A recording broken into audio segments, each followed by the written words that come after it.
A decade ago, if I put the word Porsche and the word wagon together, you'd think I was nuts. Well, guess what? Porsche has done it. This is their new wagon. Actually, it's a Panamera Sport Turismo, and whether you like wagons or not, this thing is hot. I think this could be the hottest wagon ever. This is a car that I've really been looking forward to. It has the best of all worlds. It's got great looks and the DNA of the Panamera. The front shows a sporty, aggressive stance with a modern touch. This one is painted in sapphire blue, which is the color I'd get. You look from any angle and the design will be sure to put a smile on your face. That rear really has a wide, aggressive stance. The width and wheelbase are exactly the same as the sedan. Obviously, the biggest difference, the rear end right here. And what that gives you, 50 liters more cargo area and more room in the rear seat, plus an extra seat.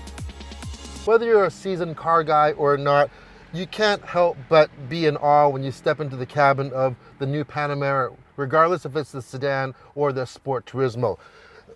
Everything feels like it really fits like a glove, excuse the cliche, but the stitching, the fit and finish, the roof, the Alcantara roof, it's spectacular. Right in the center, even the screen, it's a huge 12.3-inch display, but just how it's recessed perfectly, in this case, surrounded by carbon fiber on either side. It's so clean looking, it's so clear. And then you get onto the other screens behind the steering wheel. You have that big, beautiful analog tachometer, and on either side, very nicely shaped digital displays.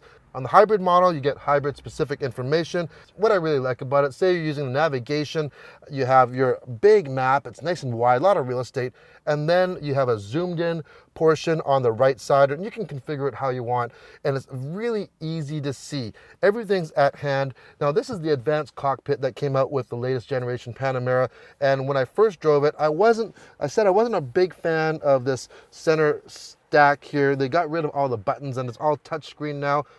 I have to admit, after driving it for a little bit more now, I'm getting used to it and I kind of get it. And surprisingly, there's really no fingerprints, and that's what I was afraid of. But anyways, yeah, the fit and finish, everything about this Porsche is super special. And the fact that it's a Sport Turismo even makes it that much more special. For the first time, the Panamera is available in a 4+1 version, so you can actually physically hold 5 people. This is the 4-seat configuration that I'm showing you right now, and realistically, it's more comfortable with 4 adults, and the 5th is just nice to have and just in case. One big advantage of the Sport Turismo that you get is because of that different roof line, it's higher, it's not sloped down so much like the sedan. You get tons and tons of headroom, perfect for taller passengers. Like the Panamera sedan, the Sport Turismo can be had here in Canada in 4 different models or powertrains. You have a V6, a twin turbo V6, you have the e-hybrid, which we have right now, and of course you have a turbo, which is a twin turbo V8. So you have a big range of power, anything from 330 horsepower all the way up to 550 horsepower. That is matched to an 8-speed PDK transmission. Since the Sport Turismo has a higher weight rating for cargo, you get bigger brakes on the Sport Turismo. On all the models except the base model, you get the air suspension, and this is a new system. It has 3 chambers opposed to the older version, which only had 2 chambers, and you also get standard PDCC or Porsche Dynamic Chassis Control. As an option, you get rear wheel steering. You can turn the rear wheels up to 2.8 degrees. That gives you better driving dynamics at higher speed, and at lower speeds, it makes it more agile. Here's something definitely unique to the Sport Turismo. You have active aerodynamics. Take, for example, in the rear, you have a roof spoiler. It has 3 positions, and at higher speeds, it'll go to its maximum position. Another interesting thing, if you open the sunroof, when it tilts up, the rear spoiler will actually tilt up as well, giving you maximum downforce. Now, you're not going to get a huge amount of downforce at lower speeds, so unfortunately in North America, we're not going to really take advantage of it. You probably have to go about 150K and up to get about 50 kilograms of rear downforce. but it still looks pretty good. We've tested the e-hybrid before, and this is the same as the sedan.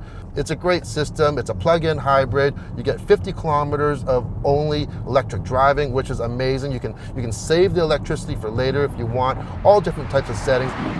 Now, one of the best things about driving this Sport Turismo e-hybrid is we're in E mode right now, electric mode. It's a plug-in hybrid like we mentioned, but we're doing 105 kilometers an hour on the Trans-Canada Highway, 108 now, fully on electric. You can go at speeds up to 140 kilometers an hour in electric only. That is cool. But the best thing about it is it's not just for efficiency, it's for performance. You get really great performance, and what's so nice is that it's matched to that PDK. It's not a CVT transmission. It feels like you're driving something very engaging.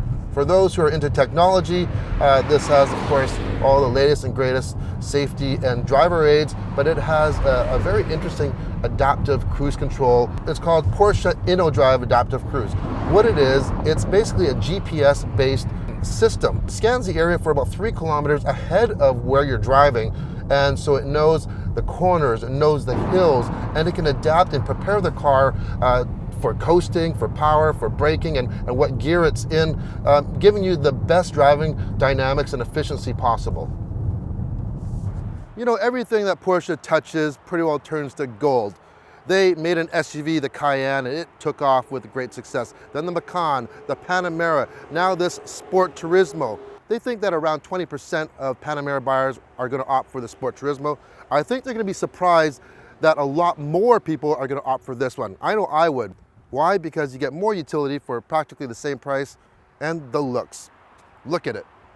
Good job, Porsche. If you liked the video, hit the thumbs up, and if you want to see more everyday reviews, hit the subscribe button. Thanks for watching.